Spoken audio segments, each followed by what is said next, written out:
Hello guys, welcome to the next video on Linux command line tutorial for beginners. And in this video I'm going to show you how we can use apt-get command to install packages or remove packages or manage packages on your Debian based Linux operating system. So as you all know that Ubuntu is a Debian based operating system, and in most of the Debian based operating system you can use apt-get command to do most of the things related with installing packages or removing packages or updating the package manager which are there on your system, right? So first of all, what is apt-get? Apt-get is a command line tool for working with apt software packages. And what's the full form of apt? Apt is the advanced packaging tool which are available for the Debian based operating system, right? Now if you are using for example the Red Hat based operating system, for example Fedora or CentOS, you can use yum, or I think there is one more command called dnf command instead of apt-get, right? So for all Debian based operating system you can use apt-get. So just use apt-get, and because you need to have super user privileges for using this apt-get command because you are installing it on your system, you just need to use sudo before your apt-get command. Now there are bunch of command which you can use with apt-get, and first is the command called update. Okay, so apt-get update. And what this command is going to do is it's going to resynchronize your local package file, as compared to the remote, server. So it's going to resynchronize your local index of package files. Okay, and this package files are, saved in a file called etc/apt/sources.list. So I'm going to show you this file once I perform this command. So just press enter here and give your password, and then once again press enter, and it's going to update all the packages from the remote repository. So you can see it's updating all the packages from the remote repository, and it's going to take a few seconds I think, and then all the packages will be updated. Okay, now as I told you, you can see this file. For example, I can do nano for this, and then etc, and then apt, and then sources, I think sources.list. Okay, and then press enter, and you can see there is this file, and in this file all the repositories where you can find these repositories, and this list of packages are there. Okay, so you can update this package manually also, but most of the time when you are new, you don't want to change this file. It's going to be changed automatically by this update command, right? But whenever you are a more experienced Linux user, you can change it if you know what you are doing. Okay, so for now I'm going to just give Control X command to exit out of this file, but these all packages are stored in this file. Okay, so now you know where they are stored. Okay, so I'm going to just clear the terminal. Now for example, I want to install some software. So how you can install it?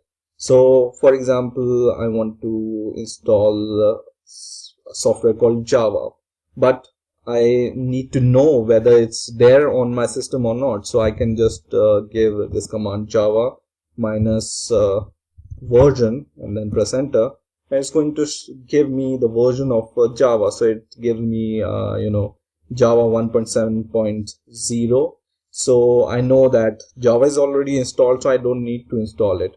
So let's try once again. For example, I know that PHP 5 is not installed on my system, so I can use once again PHP minus version, and now it says the program PHP5 is currently not installed, you can install it by typing sudo apt-get install php5 CLI command, right?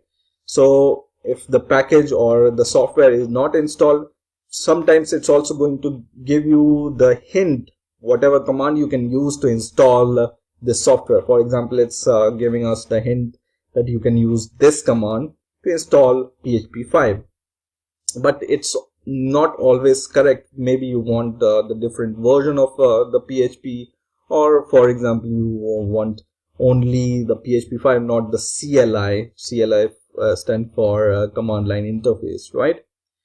So to install a software, you do the same. So you just write sudo apt-get install, and then for example PHP5, which is the software I want to install, right? And then press enter, and you notice that it doesn't require my password this time because I already have given this password earlier, right?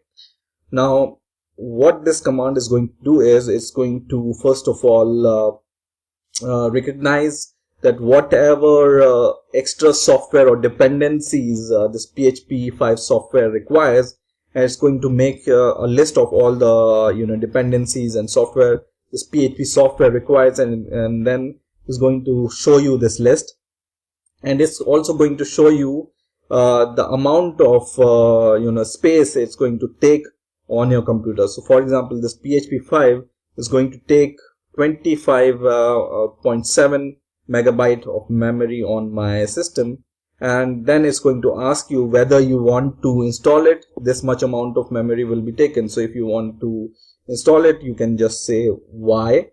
It can be small y or capital Y, and then press enter, and it's going to start installing this software. Now it can take few seconds to few minutes to install a particular package depending upon the size of this package and your internet availability. So just let it install, and then once it will be installed, we can see how we can remove it. Okay, so once this package or software is installed, for example I installed PHP5, I can now know the version of it, so I can just give the clear command, and then once again I'm going to give this PHP5 version, and now it's giving me different errors which says PHP parse error. So because now PHP5 is installed on my system, PHP5 takes a file name with it, for example PHP5 and the file name, right? Something like this. And now because the PHP5 is installed, here to know the version, you can just use instead of PHP5 minus version, you just need to write PHP5 minus V and then press enter, and it's going to show you the version of it. So now I know that this version of PHP is installed on my system. Now for example, sometimes you want to remove a software from a system, and for this you can use once again sudo apt-get install. So you can use sudo apt-get, but instead of install you can use remove command with this. Okay, so just use remove with this apt-get command, and it's going to remove the software from the system. But keep in mind, it's not going to remove all the configuration from your system. It's just going to remove this software. So if you remember, whenever we have installed this software using apt-get install, it has also downloaded and installed some bunch of dependency of this PHP5 software, for example Apache and different kind of libraries, right?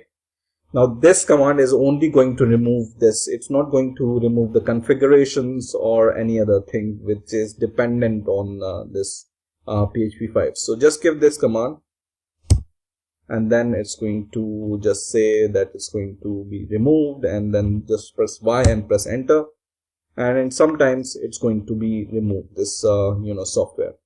Now if you want to remove the configuration files also for this PHP, you can just use the purge flag with this. So just write purge here, for purge. So sudo apt-get remove -- purge, and then this command php5, and what it's going to do is it's going to remove all the configuration file related to this php5. Okay. Now sometimes you also want to remove some of the libraries or some of the softwares which are not used by their initial parent softwares, right? And for this you can use a command called sudo apt-get auto remove. Okay, so auto remove.